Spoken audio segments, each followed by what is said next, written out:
읽어주는 동화책 철쭉꽃보다 아름다운 수로 부인. 신라의 제33대 성덕왕 때의 일이에요. 순정공이 강릉 태수로 부임하라는 임금님의 명을 받아 아내 수로 부인과 함께 길을 떠났어요. 서라벌에서 강릉까지는 멀고도 험한 길이어서 따르는 하인들조차 힘에 겨웠답니다. 강릉까지는 아직 멀었느냐? 발걸음이 왜 이리 더딘 것이냐? 순정공은 이따금씩 지루함에 못 이겨 하인들을 재촉하곤 했죠.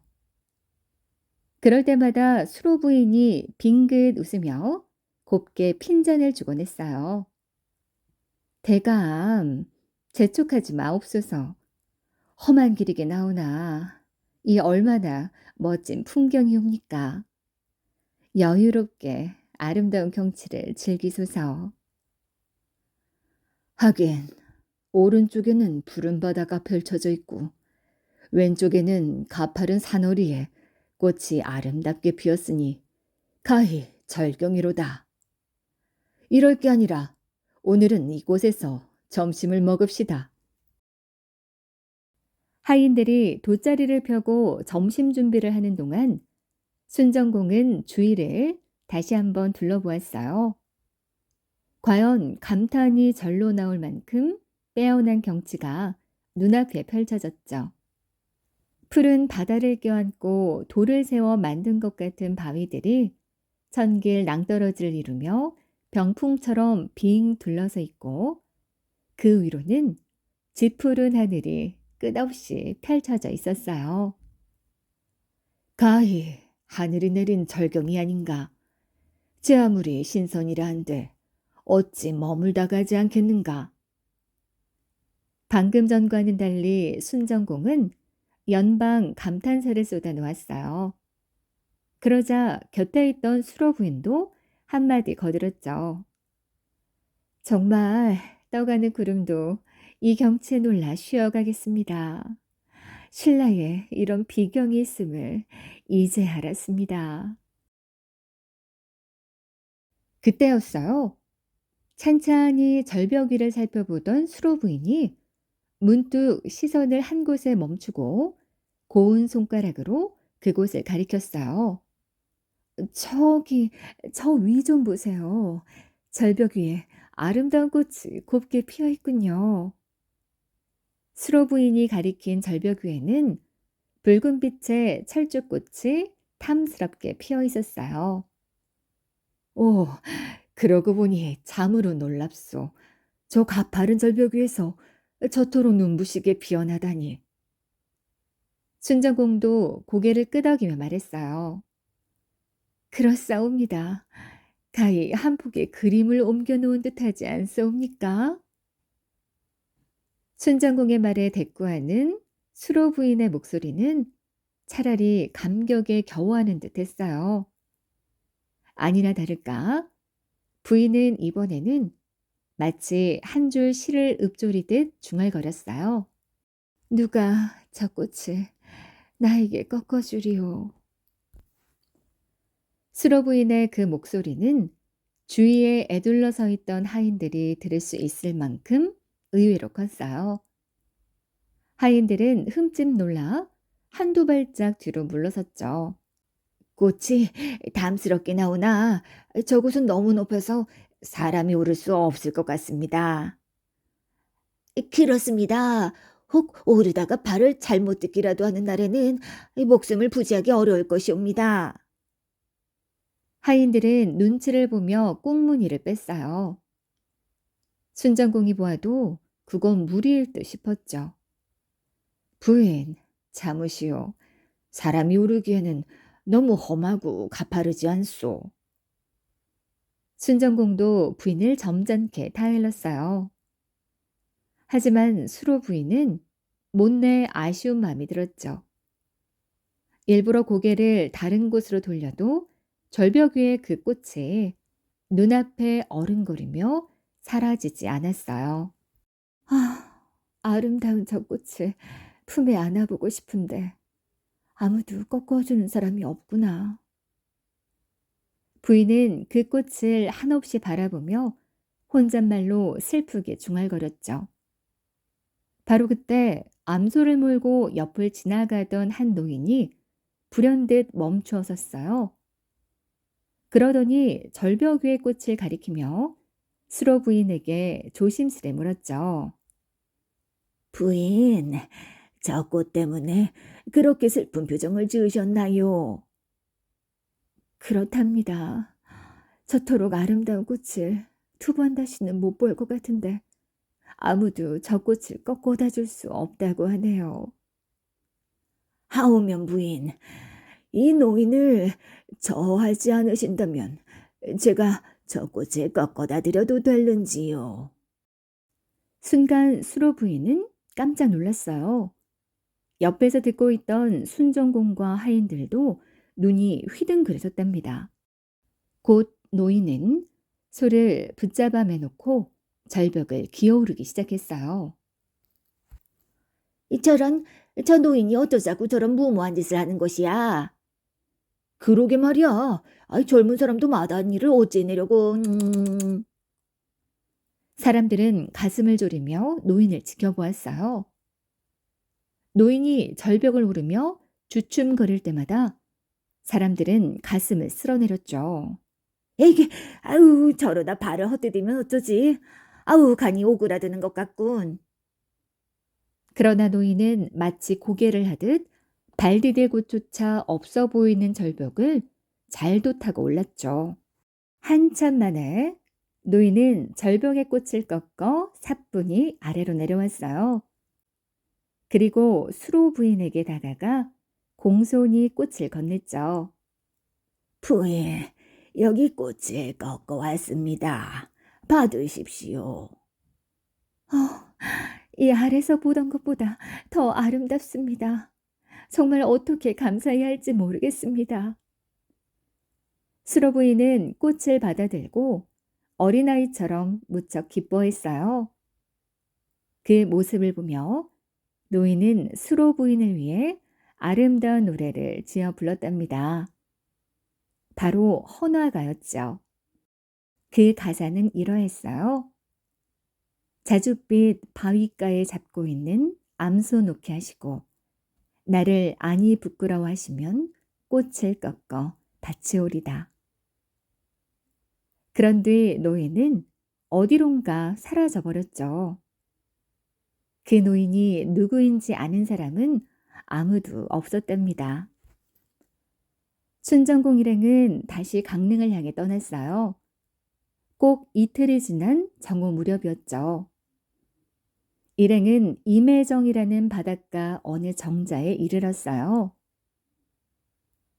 이곳도 바다 경치가 참으로 빼어난 곳이오. 그렇사옵니다. 마치 바다가 우리를 제품 안에 꼭 안고 있는 듯 하옵니다. 순정공의 말에 수로 부인이 끝없이 펼쳐진 바다를 바라보며 대답했어요. 순정공 역시 짙푸른 바다에서 시선을 떼지 못한 채 하인에게 말했죠. 여봐라, 해가 벌써 중천이니 점심은 여기서 먹자꾸나. 간단히 점심을 마치고 수로 부인은 임해정 난간을 기대 바닷가 경치를 바라보고 있었어요. 바로 그때였어요. 갑자기 바람이 거세지는가 싶더니 큰 파도가 몰아쳤죠. 그리고 그 파도는 마치 살아있는 괴물처럼 거칠게 일어나 쏜살같이 임해정을 향해 달려오는 것이었어요. 그리고 잠시 후 가까이 다가온 파도 속에서 요란한 소리와 함께 용이 한 마리 솟아올랐죠. 용은 수로 부인의 눈앞에서 꼬리를 흔들더니 잽싸게 수로 부인의 허리를 낚아채 다시 바닷속으로 사라져 버렸답니다. 눈 깜짝할 사이에 벌어진 일이라 아무도 손을 쓸 수가 없었죠. 부인! 부인! 바닷가로 달려가다가 넘어진 채 순정공은 부인을 불러보았지만 소용이 없었어요. 하인들도 놀라 허둥대며 바다만 바라볼 뿐이었죠. 여봐라, 뭐 뜨라느냐? 어서 수로 부인을 찾지 않고 무엇하는 것이냐? 순정공은 미친 듯이 소리를 질렀어요. 하지만 하인들은 어찌할 바를 몰라 허둥대기만 했죠. 용이 끌고 간 수로 부인을 따라 바닷속으로 들어갈 수도 없는 노릇이니 그저 바닷가에서 발만 동동 구를 수밖에 뾰족한 수가 없었어요. 그렇게 모두들 허둥대고 있을 때 한 노인이 순정공 앞에 나타났죠. 나으리, 저에게 부인을 찾아올 방법이 있습니다. 지금 무엇 하셨소? 대체 그 방법이 무엇이오? 어서 말해보시오. 순정공은 갑자기 나타난 노인이 누구인지도 물어보지 못한 채 그저 급한 마음에 노인의 손을 잡고 물었어요. 옛사람이 말하기를 여러 사람의 말은 쇠도 녹인다고 했습니다. 바닷속의 짐승인들 어찌 여러 사람의 입을 두려워하지 않겠습니까? 그래서 내가 어찌해야 한다는 것이오? 이 근처의 백성들을 불러 모아 노래를 지어 부르면서 막대기로 언덕을 쳐보십시오. 그리하면 반드시 부인을 다시 만나실 수 있을 것입니다. 노인이 말을 마치자마자 순정공은 얼른 하인들을 향해 호통을 쳤어요. 못 들었느냐? 어서 마을로 내려가 사람들을 불러 모으도록 하라. 하인들은 너나 할 것 없이 서둘러 마을로 뛰어내려갔죠. 그리고 집집마다 다니며 외쳤어요. 다들 모이시오. 모두들 각자 막대기를 갖고 빨리 따라오시오. 영문을 모르는 마을 사람들은 처음에는 고갯만 갸웃거릴 뿐 문구적거렸어요. 그러나 하인들로부터 바다의 용이 수로 부인을 잡아갔다는 말을 듣고는 한 걸음에 달려왔죠. 순정공은 마을 사람들을 이끌고 바닷가 언덕으로 올라갔어요. 언덕에 오른 순정공은 사람들을 모아놓고 외쳤죠. 자, 여러분, 이제부터 각자가 갖고 있는 막대기로 땅을 두드리며 이렇게 노래를 부르시오. 그 노래의 내용은 이랬어요. 거부가 거부가 수로를 내놓아라. 남의 부인을 데려갔으니 그 죄가 얼마나 큰가. 내가 만약 거역하고 내어 바치지 않으면 그물을 넣어 사로잡아서 구워 먹으리라. 사람들은 순정공이 가르쳐준 노래를 부르며 막대기로 언덕을 힘차게 두들겼어요. 바다를 바라보고 언덕을 두드리며 사람들이 부르는 노랫소리는 바람을 타고 멀리 퍼져나갔죠. 사람들은 이 노래를 해가라고 불렀어요. 그리고 얼마의 시간이 지났을까? 많은 사람이 떠날 줄 모르고 노래를 부르며 언덕을 두들기자 노인의 말대로 바닷속에서 용이 나타났죠. 사람들은 더 힘차게 언덕을 두드리며 소리를 높여 노래를 불렀죠. 그러자 용은 몸을 비틀더니 하는 수 없다는 듯 수로 부인을 해안가에 내려놓고 바닷속으로 들어가 버렸답니다. 순정공과 사람들은 소리를 지르며 얼싸안고 좋아했어요. 부인, 얼마나 놀라셨소. 몸은 상하지 않은 게요. 순정공은 부인의 손을 맞잡고 물었어요. 그들을 에워싼 하인들과 마을 사람들도 걱정스럽게 수로 부인을 지켜봤죠. 몸이 상한 곳은 없사옵니다. 다만 너무 놀랐을 뿐이옵니다. 수로 부인은 가슴을 쓸어내리면서 천천히 대답했죠. 고생하시었소. 그런데 바닷속 어디까지 갔다 오신 거요? 순정공이 궁금해서 다시 물었어요. 그러자 수로 부인은 기억을 떠올리며 차분히 대답했죠. 어딘지는 잘 모르겠으나 7개의 보석으로 꾸민 궁전으로 가서 이제까지 듣지도 보지도 못한 음식을 먹어보았답니다. 음식은 달고 부드럽고 향기로웠으나 사람의 음식과는 좀 달랐습니다. 꿈꾸듯 말하는 수로 부인의 옷에서도 이상한 냄새가 풍겨나왔어요. 그 향기는 세상에서 맡아보지 못한 것이었죠. 수로 부인은 용모가 아주 빼어난 부인이었어요. 모든 사람이 보면 감탄할 정도로 아름다운 외모에 우아한 자태를 뽐냈답니다. 세상에서 저렇게 아름다운 부인은 없을 거야. 정말 선녀라고 해도 부러워할 만한 분이지. 사람들은 수로 부인의 미모를 부러워했죠. 그렇게 아름답게 생긴 부인이라 여러 가지 어려움도 많이 당했답니다.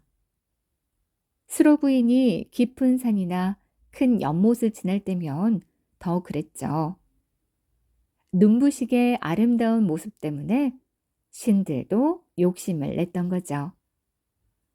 그래서 자주 신들이 나타나 수로 부인을 훌쩍 납치해 가곤 했답니다. 그때마다 사람들은 해가를 불러 수로 부인을 구했답니다.